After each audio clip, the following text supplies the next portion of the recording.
10 truck से निकलने वाला धुआं और एक मृत व्यक्ति के जले हुए 100 से निकलने वाला धुआं से जितना वातावरण प्रदूषित होते, उतना ही कुत्ता के एक बार भौंके से वातावरण प्रदूषित होते दीदी। अब ये बात ला मैं नहीं कहा तो ये बात ला विज्ञान है कहा था, विज्ञान के कहना है, साइंस के कहना है कि 10 ट्रक से निकलने वाला धुआं और एक मृत व्यक्ति के जले हुए शरीर से निकलने वाला धुआं से जितना वातावरण प्रदूषित होते, उतना ही कुत्ता के एक बार भौंके से वातावरण प्रदूषित होते। अब आप विचार करके देखो, दिन भर में कुत्ता कितना बार भौंक लेते, और कुत्ता से केवल रेबीज और कैंसर जैसे बीमारी ही आप ला मिल सकते, लेकिन ऐसे कुत्ता ला पाले में आप ला गर्व के अनुभूति होते, और जैन गौ माता के कृपा से संपूर्ण वातावरण पवित्र और शुद्ध हो जाते। वो गौ माता के सेवा करे में आप ला शर्म के अनुभूति होवत। और आप ला पता है, कोनो व्यक्ति के मृत्यु हो जाते तो मृत्यु के उपरांत जलते हुए शव में घी काबर डाले जाते, कौन कौन जानते? मरे हुए व्यक्ति के शरीर में घी काबर डाले जाते? दीदी मन ला तो शायद पता नहीं होही, पर भैया मन ला जरूर पता होही। हमार संत महापुरुष मन, हमार पूर्वज मन, हमार माता पिता मन कितना सुंदर व्यवस्था बना के गए हैं। देखो, कोई भी व्यक्ति जब मरते और मरे के बाद वो मृत व्यक्ति के शव जलाए जाते, तो वो जलते हुए शव में घी इसीलिए डाले जाते ताकि वो मृत व्यक्ति के शरीर से निकलने वाला धुआं से वातावरण जो दूषित होते, वो दूषित वातावरण जो है पवित्र और शुद्ध हो जाए। इसलिए मृत व्यक्ति के शरीर में घी डाले जाते दीदी। अब विचार करो, जिन गौ माता के पवित्र घी से वातावरण के शुद्धिकरण होते, वो गौ माता के सेवा करे में आज हम लोग शर्म के अनुभूति होते, और जिन कुत्ता से कैंसर जैसे बीमारी मिलते, वो कुत्ता ला पाले में आप लोग गर्व के अनुभूति होती। ये हमारे जीवन के सबसे बड़े दुर्भाग्य के विषय है। और हाथ जोड़ करके निवेदन आप सबसे, गौ माता ला कोई साधारण पशु समझे के भूल मत करना। गौ माता पशु संस्कृति में जन्म जरूर ले हैं, पर गौ माता कोई साधारण पशु नहीं है। जैसे हनुमान जी महाराज कोई साधारण वानर नहीं है दीदी हो, जैसे तुलसी जी के पौधा कोई साधारण पौधा नहीं है, जैसे गंगा जी के पानी कोई साधारण पानी नहीं है, जैसे गजानंद स्वामी जो है वो कोई साधारण हाथी नहीं है, इसी तरह गौ माता भी कोई साधारण पशु नहीं है। इसलिए गौ माता ला साधारण पशु समझे के भूल मत करना। गौ माता के संपूर्ण अंग में 33 कोटि देवी देवता के वास होते, ये हमारे सदग्रंथ के कहना है। और आप 33 कोटि देवी देवता के बारी बारी से पूजन करना प्रारंभ कर दो, आपके पूरा जीवन सिराज ही में सत्य कहा तो आप वो देवी देवता ला कभी प्रसन्न नहीं कर सको। लेकिन वो 33 कोटि देवी देवता ला अगर प्रसन्न करना है तो हमारे सदग्रंथ कहते कि एक बार गौ माता के सेवा कर लो, वो सब देवी देवता एक साथ संतुष्ट और प्रसन्न हो जाते। इसलिए दीदी हो, हाथ जोड़ करके निवेदन है, गौ माता के पूजन करो, गौ माता के सेवा करो, गौ माता पालो। कम से कम घर में एक गौ वंश तो होना ही चाहिए, हर घर में। आज गौ माता मन रोड में छत विछत हो करके, रक्त रंजित हो करके पड़े रही थे। विधर्मी मन जान सुन के, जान बुझ करके हमार गौ माता मन ला रात्रि के समय में रौंद करके चले जाते।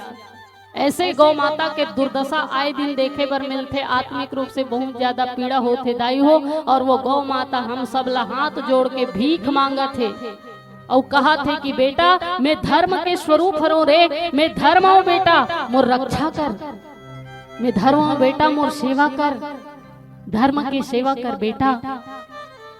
और सुन बेटा, ते मोर बर भोजन के व्यवस्था नहीं कर पावे, मोर बर चारा के व्यवस्था नहीं कर पावे, कोई बात नहीं बेटा, मैं दिन भर चर के आज हूँ रे, मैं अपन पेट के भरण पोषण कर लूँ बेटा, मोर बर भोजन के व्यवस्था झिन करबे, लेकिन कम से कम संध्या काल के समय में मैं थक हार के लौट हूँ तो ठहरे बर एक छोटे से आश्रय दे दे रे, रहे बर एक छोटे से विराम करे बर एक छोटे से घर दे दे बेटा। गौ माता कहा थे दाई हो कि बेटा मैं गोबर दूँ, मैं गोबर दूँ, तोर घर द्वार ला लिपबे, तोर घर में लक्ष्मी नारायण भगवान के वास हो ही रे। बेटा मैं दूध दूँ, तोर नान नान ये लोग लइका मन ला पिलाबे, हिष्ट पुष्ट और बलिष्ठ हो ही रे। बेटा मैं दही दूँ, दही ला खाबे, कोनो प्रकार के रोग राई नहीं होवे रे। बेटा मैं घी दूँ, घी के दिया जलावे तो आंतरिक दुनिया रोशन हो जही, साथ ही साथ तोर व्यवहारिक जीवन भी रोशन हो जही रे। और अक्की में मोर कर्जा नी छूटे ही बेटा, तो मोर मरे के बाद मोर चमड़ी ला निकाल ले बे रे, चप्पल बना लू बेटा, और माई पिला पहन लू रे। तुहर पाँव में कांटा नहीं गड़े बेटा, तुहर पाँव में कांटा नहीं गड़े। ऐसे गौ माता रो रो के बिलक बिलक के हम सबला निवेदन करत है दाई हो कि मोला आश्रय प्रदान करो, मोला रहे भर एक छोटे से ठौर दे दो जिहाँ मैं कम से कम रात्रि भर विश्राम कर सकूं। ऐसे हमर गौ माता आप सबसे निवेदन करत है। इसलिए मोर हाथ जोड़ करके निवेदन है आप सबसे कि एक एक गौवंश की सेवा आप सबके घर में जरूर होना चाहिए। और गौ माता ला इसे तड़पे बर गली सड़क में मरे भर मत छोड़ो। काबर की आए दिन हमार गौ माता मन रक्त रंजित होके रोड में पड़े रही थे, तड़प तड़प के प्राण की त्याग करे थे। ये हमारे जीवन के लिए सबसे दुर्भाग्यपूर्ण विषय है। अब तुमन ये बात ला ऐसे मत समझ ले हो कि ये है छोटे बने के बात कहा त्रिश और बात ला कहाँ कहाँ करे थे। तो हम छोटे बने के फायदा ही बतावत हैं, पर गौ माता के बारे में बात है तो आपके बीच में ये बात ला रखना बहुत जरूरी रही से। तो आप सबके घर में गैया माता तो हो ही या नहीं भी हो ही, तो पहली तो रही से हमारे दाई बाबा मन पहले गैया माता रखे। और जब गौ माता बछड़ा जन्म दे तो बछड़ा जब छोटे से रहा था हमारे दाई मन बाबा मन रात के समय सोए तक गौ माता के जो बछड़ा है ओला अपन खटिया खुरा से बांध के सोए, है ना। नान चुक बछरू लगा, जब बछरू छोटे से रहा है नान चुक रहा है तो वो बछरू ला हम रात भर खटिया खुरा में बांध के सोए। हमार दाई बाबा मन काबर की ये नान चुन लइका है, तेरे तिरेंग मत दे, कोनो में झपा मत जाए, ला चोट मत लग जाए, ये सोच के हमार सियान मन अपन से लगा के रखे। तो बछरू बन के रहीस तो सबके लाड प्यार स्नेह और दुलार मिलिस। गौ माता के स्पेशल पिए बर दूध मिलिस, काम कुछ नहीं करना पड़ी। पर वही बछरू जब बैला बन गए था भैया मन खेत डहालेगिस, डंडम मारिस, तुतारिम कोचकिस, दिन भर काम काम करेस। और काम कराए के बाद जब थक हार के शाम के समय में वो लौटिस तो खाए बर भी घर में मिलिस तो का भूसा। तो बताओ बछरू बन के रहीस तो सबके लाड प्यार स्नेह है। गौ माता के पिए बर दूध, काम कुछ नहीं करना पड़िस। बैला बनिस तो खेत जाना पड़िस, डंडा खाना पड़िस, दिन भर काम करना पड़िस। और थक हार के लौटिस भी तो खाए बर मिलिस तो का भूसा। तो तू मन बताओ बछरू बने में फायदा है कि बैला बने में फायदा है? मतलब बड़े बने में फायदा है कि छोटे बने में? इसे कहा था छोटे बने में फायदा है ना।